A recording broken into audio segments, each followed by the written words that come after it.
So Metallica, Some Kind of Monster is a documentary that was released in 2004 in which, as y'all can imagine, the documentary follows the band Metallica, by the way, my favorite band of all time. The documentary follows the band over the course of 2 years from 2001 to 2003 as a couple of major events happened. The first of which Metallica being in the studio to record their album Saint Anger, to which, full clarification by the way, I'm a defender of this album and I get a lot of crap for liking this album. Now, do I think this album is one of their best? No, but do I think it's one of their worst, or if not, the worst that they have done? Absolutely not. I mean, come on, guys. There are some certified bangers on this album. I mean, Saint Anger, Some Kind of Monster, Frantic, which I think is a kick-ass opener, and not to mention as well, My World, Invisible Kid, Shoot Me Again, Sweet Amber. There's some good shit, guys. There's some damn good stuff on this album. However, and I will not deny that if it wasn't for that sound that Lars Ulrich had with one of his drums, I do think the album would have been a far better received album. That one drum sound does get in the way of a lot of songs, them being even better songs, but still nonetheless, good album, at least I think so. Not to mention as well that Jason Newsted, who had been performing with Metallica for I believe 15 years, had decided to leave the group. James Hetfield had entered rehab for struggles with alcoholism along with other addictions, and because of growing tensions within the band, their management had decided to hire a performance enhancement coach, also a therapist named, I believe his name was Phil Talley, to not only help mend tensions, but to, keep the band together, which clearly it worked because they're performing. They're still performing. They're still making music. Thank God, by the way, because if this hadn't worked, I would not be seeing my favorite band this weekend. Before I continue on with today's video, I just wanted to say, welcome to my channel, everybody.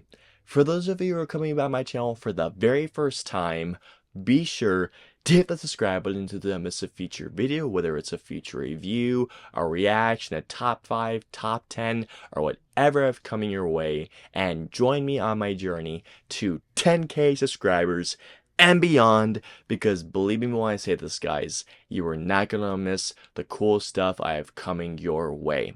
And for those of you who are coming back to my channel, by the way, welcome back, everybody. You have no idea how happy I am to see your faces once again.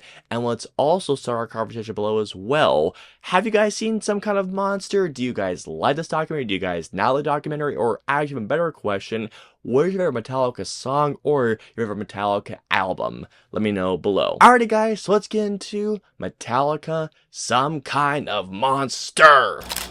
Excellent!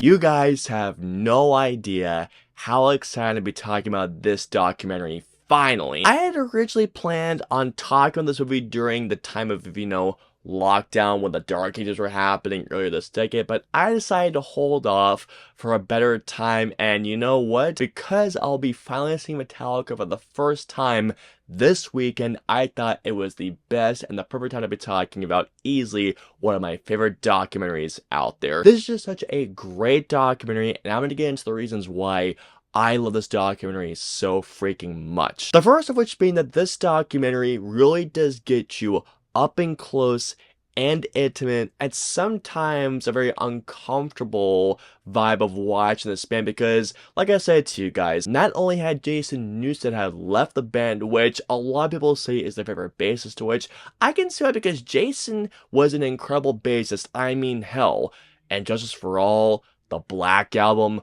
Load, Reload, I believe he also contributed to Garage Inc., if I'm not mistaken, to which I do need to buy Load, Reload, and that album as well. But I will say, Robert Trujillo has done such an incredible job essentially being, the backbone of the band for so long. One of the biggest reasons why I love this documentary so much is because this documentary really does take you on such a deep dive of seeing Metallica and their collaborative process, especially after they got everything worked out, but not to mention as well, seeing this band actually, bicker and fight, because at this time period, James Hetfield and Lars Ulrich, even though they started the band together, they really didn't talk things out, because from what I heard and behind the scenes interviews, they were going to solve everything by just drinking and I guess smashing shit up at a certain point. Knowing that during this documentary that they decided to, well, it was their management, but still, guys, nonetheless, knowing that during this documentary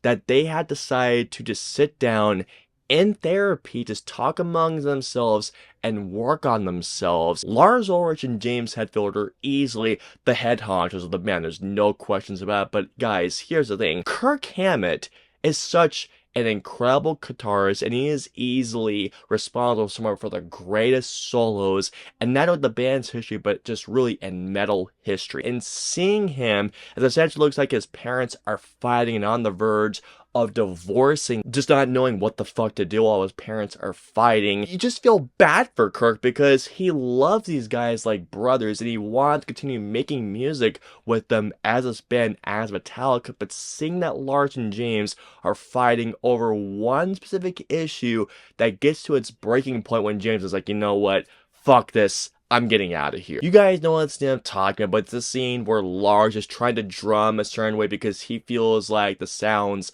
of this one bit are, what to say, are stock. One of the other things that I love about this documentary is the fact that they not only interviewed Jason Newsted, but also they interviewed the first lead guitarist of Metallica, Dave Mustaine, who wanted to perform and wanted to form Megadeth. Not going to guys want to say is, I'm not the biggest Megadeth fan, but I can definitely appreciate the place they have in rock and roll and metal history. One of my favorite parts in this documentary is when Lars and Phil are talking to Dave and just seeing Dave just saying, hey, look, I miss you guys. I would give anything to go back to that time when I was just doing messed up stuff for you to tell me, hey, get to AA.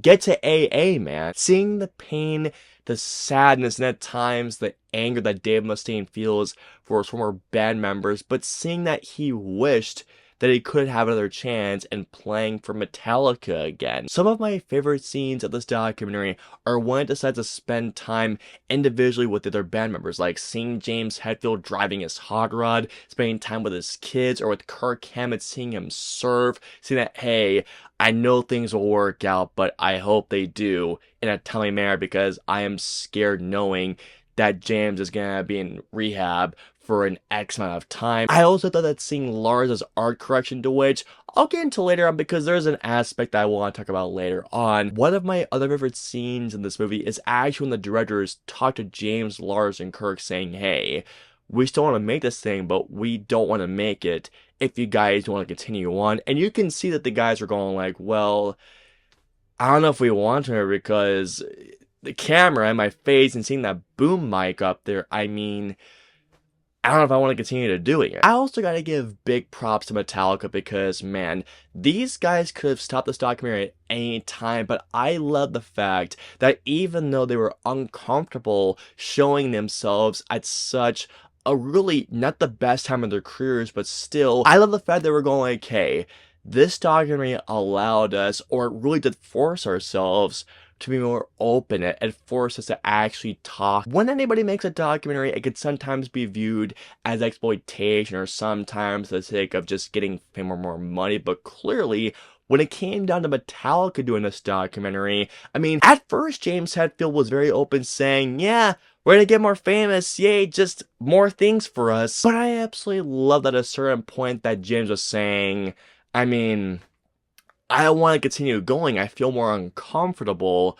But this documentary, I believe it's just about 2 hours, 2 hours and 45 minutes, somewhere on the lines of there. This documentary flies by, even though there is like a couple of minutes that I feel like they could have cut out because this one scene to which, I mean, I will say I've gained more appreciation for this bit over time, even though I do think it is the weakest bit of this documentary, but regardless, guys, I actually want to talk about 3 more scenes of this documentary that I absolutely love. One of which being when James, Lars, and Kirk were all asked to do this radio advertisement, and their insults towards this one thing had me cracking up. Another scene that I love, and I mentioned it earlier, is when they're auditioning, they're accelerating their search, I should say, for bass auditions for bass players, and seeing them perform Battery with Robert Trujillo as he's using his fingers to pick the bass guitar, I thought was just cool as hell to say the least. And I will say, and I will agree with James Hetfield when he says that he makes the band sound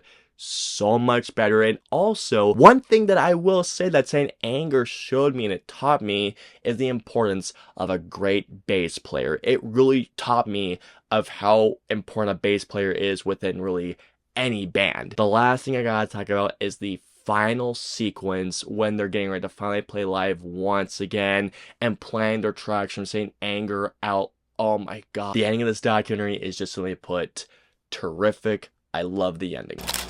Well, that's just fucking great! When it comes down to my issues with this documentary, the issue that I have with this documentary isn't so much an issue anymore because I thought it would still be an issue, but now, upon my most recent rewatch, it's more of a nitpick than anything else. There is a sequence in which it does show Lars Ulrich, the drummer of Metallica, getting rid of all of his paintings as a way to cleanse this chapter of his life and moving on to the next chapter. There is a scene in this movie where Lars is at this betting auction. Bad scene? Absolutely not, no. But I will say that this one scene does drag the pace down quite a bit. And here we go.